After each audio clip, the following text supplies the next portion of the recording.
Assalamualaikum warahmatullahi wabarakatuh. Hari ini kita berjumpa lagi secara daring pembelajaran metodologi penelitian untuk STAINI PBA.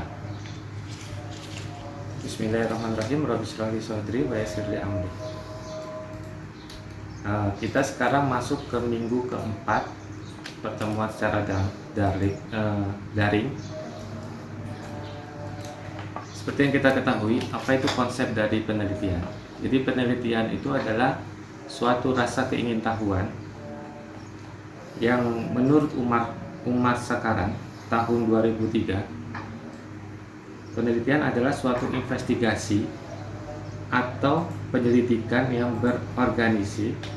berorganisasi atau terkelola, sistematik, berbasis data, kritikal terhadap suatu masalah dengan tujuan menemukan jawaban atau solusi dari suatu permasalahan tersebut.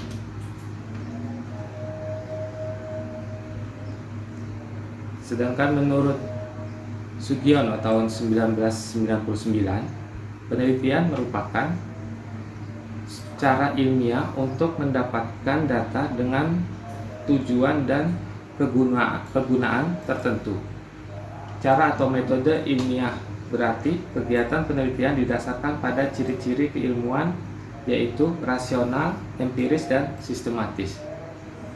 Dari dua teori ini, jadi dapat kita simpulkan, penelitian itu adalah rasa ingin tahu kita untuk memecahkan suatu permasalahan berdasarkan data yang kita peroleh, kemudian kita olah dan kita buat hipotesis sementaranya, dan kemudian dari hasil hipotesis itu kita olah dan menjadikan kesimpulan atau pemecahan dari permasalahan-permasalahan tersebut.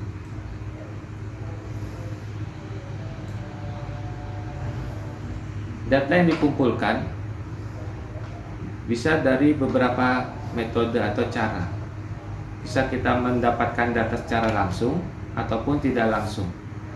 Yang pertama, kita bisa mengamati dari objek yang akan kita teliti. Kemudian kita bisa mewawancara objek yang kita akan teliti. Dan untuk mendapatkan data yang valid itu tidak mudah. Oleh karena itu, perlu dilakukan derajat reliabilitas atau derajat konsistensi dan objektivitas berkenaan dengan interpersonal agreement dan penelitian yang terkumpul.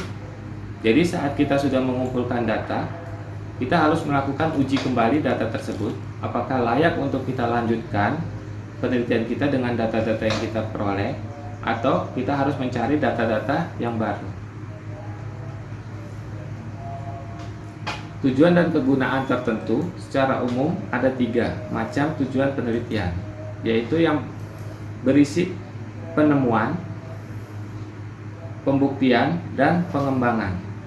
Jadi penelitian itu ada 3 tujuannya, yaitu penemuan, pembuktian, dan pengembangan. Kegunaan atau manfaat hasil penelitian dapat digunakan untuk memahami, memecahkan, dan mengantisipasi masalah yang akan timbul atau yang akan terjadi. Jadi saat kita masuk ke objek yang akan kita teliti, kita harus melihat apakah di tempat yang akan kita teliti itu terdapat masalah, dan masalah itu tidak boleh hanya muncul di permukaan, tapi kita harus menggalinya sampai benar-benar ini sumber masalah yang harus kita pecahkan. Karena dengan sumber masalah yang tepat penelitian kita, maka pemecahannya juga akan tepat. Sedangkan jika kita hanya melihat di permukaannya saja, kita tidak akan optimal untuk mendapatkan hasil dari pemecahan permasalahan tersebut.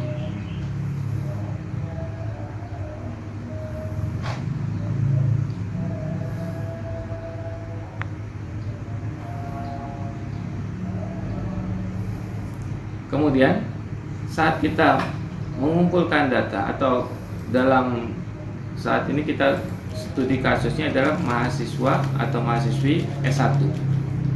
Tujuan kita adalah di akhir kita membuat skripsi. pada bab pendahuluan kita ada pendahuluan, kemudian identifikasi masalah yang benar-benar terjadi permasalahan tersebut yang kita cari, kita gali, kemudian perumusan masalah tersebut, kemudian agar penelitian kita tidak menyimpang, kita membatasi permasalahan apa yang akan kita teliti berdasarkan variabel-variabel yang muncul dari permasalahan tersebut. Setelah batasan, kemudian kita lanjutkan dengan hipotesis sementaranya atau dugaan sementara. Dari hipotesis-hipotesis itu baru kita kumpulkan teori-teori yang termasuk dalam variabel-variabel tersebut, kemudian kita pecahkan atau kita olah data itu berdasarkan teori-teori yang ada sampai akhirnya kita mendapatkan kesimpulan.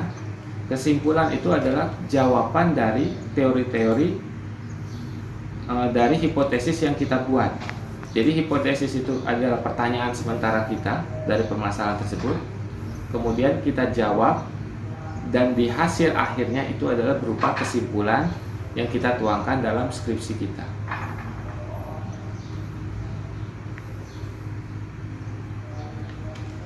Jenis-jenis penelitian menurut Cooper dan Schiller tahun 2001 dibagi menjadi beberapa item, yaitu yang pertama adalah bentuk pelaporan, kemudian penggambaran, selanjutnya adalah penjelasan dan prediksi. Apa itu bentuk pelaporan? Yaitu penelitian dilakukan untuk menyediakan data atau informasi yang diperlukan untuk evaluasi dan keputusan tertentu. Jadi penelitian itu gunanya untuk melaporkan, dan hasil laporan itu digunakan untuk pengambilan keputusan.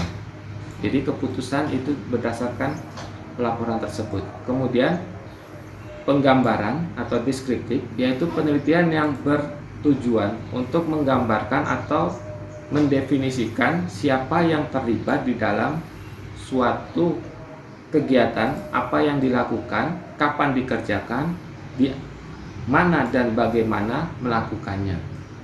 Yang ketiga adalah penjelasan, yaitu penelitian yang mencoba menjelaskan fenomena-fenomena yang ada.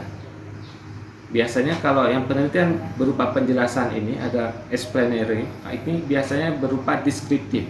Jadi penelitiannya bersifat deskriptif, dan pemperolehan datanya biasanya kita melakukan dengan cara wawancara.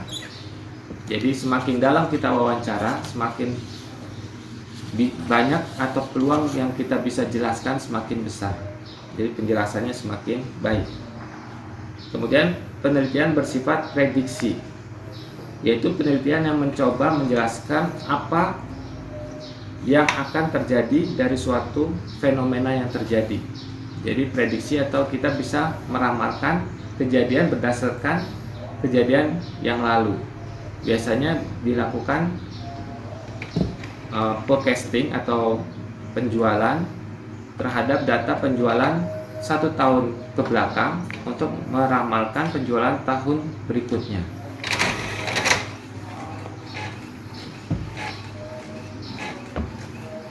Jenis-jenis penelitian. Jadi ada penelitian murni, tujuannya pertama ada penelitian murni dan penelitian terapan.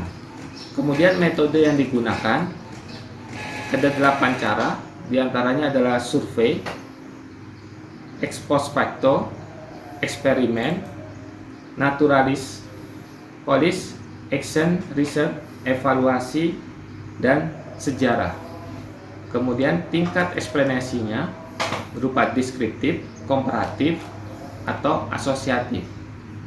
Dan analisis serta jenis datanya bersifat kuantitatif, kualitatif, ataupun gabungan antara kualitatif dan kuantitatif. Kemudian kita masuk ke data.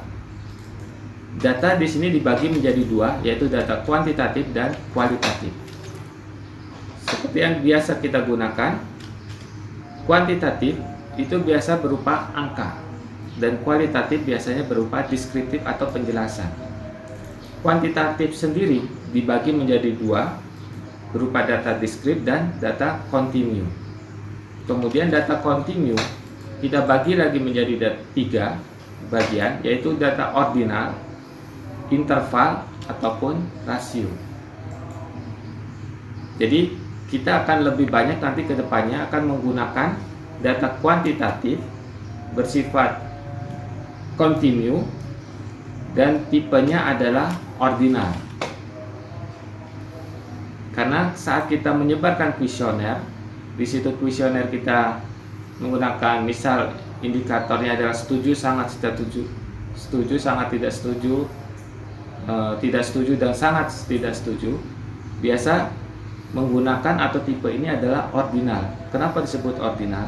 Karena data ordinal itu jarak antara satu data dengan data satunya itu tidak dapat ditentukan berapa lebar atau jaraknya. Jadi kita tidak bisa menentukan sangat setuju dan tidak setuju itu berapa jaraknya, itu tidak bisa ditentukan.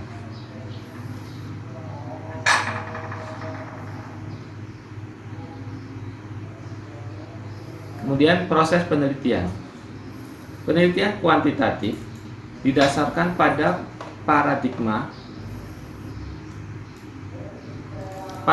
positif yang berstruktur, yang berlandaskan pada asumsi mengenai objek empiris menurut Yuyun Sutriyasumantri tahun 1978.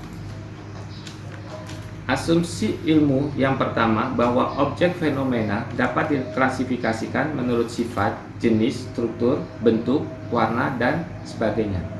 Asumsi ilmu yang kedua adalah determinasi hubungan sebab akibat. Pada asumsi ini menyatakan bahwa setiap gejala ada yang menyebabkan.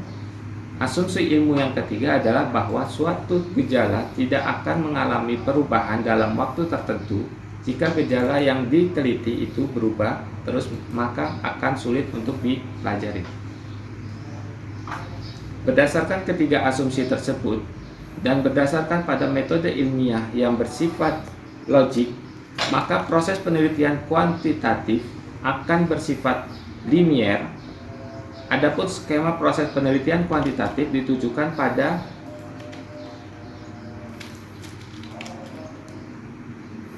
jadi berbentuk linear. Jadi kenapa linear? Saat ada grafik, dia akan berbentuk linear. Antara waktu dan kejadian dia akan terus bertambah. Jadi grafiknya akan naik atau linear.